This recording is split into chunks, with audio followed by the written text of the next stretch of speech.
Ngayong araw, inaasang pipirmahan ni Pangulong Bongbong Marcos ang 6.793 trillion pesos na budget para sa 2026. Pero isang grupo at ilang kongresista may mga kinu-question pa ring alokasyon sa budget. May unang balita si Mav Gonzales. Nakatakdang pirmahan ni Pangulong Bongbong Marcos ang 6.793 trillion peso 2026 national budget.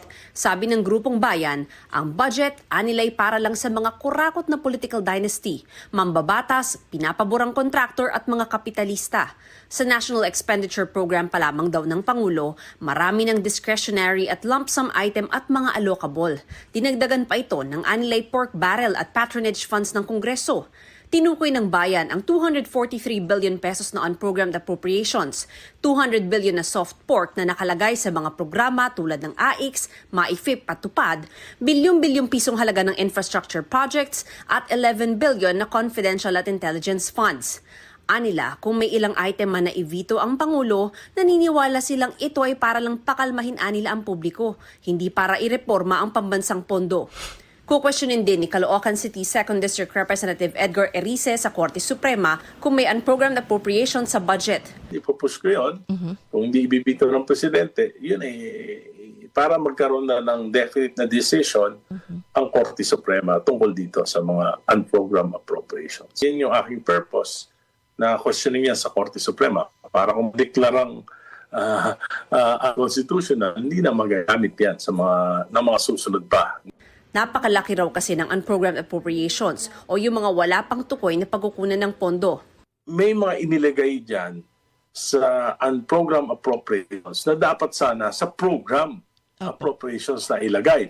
Gayunman, sabi ni Erice, mas madaling bantayan ang 2026 budget.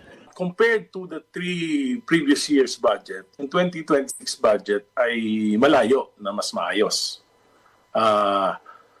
Hindi ko sinasabing walang mga nakalusot na dahil sa dami ng mga items yan. Pero ang masasabi ko lang, mas madali ngayon na makita ito ng oversight. So mas madaling hanapin at yung sa implementation. Ipinost naman ni Batangas 1st District Representative Leandro Leviste sa Facebook ang summary ng 2026 budget ng Kamara. Dati na niyang kwinestyon ang 18 billion na nakalaan para sa MOOE o Maintenance and Other Operating Expenses ng mga kongresista. Bagaman bahagi raw nito ay makatwiran, gaya ng pambayad ng supplies at utilities, malaking bahagi raw nito ay napupunta sa mga gastusing walang resibo kaya mahirap suriin.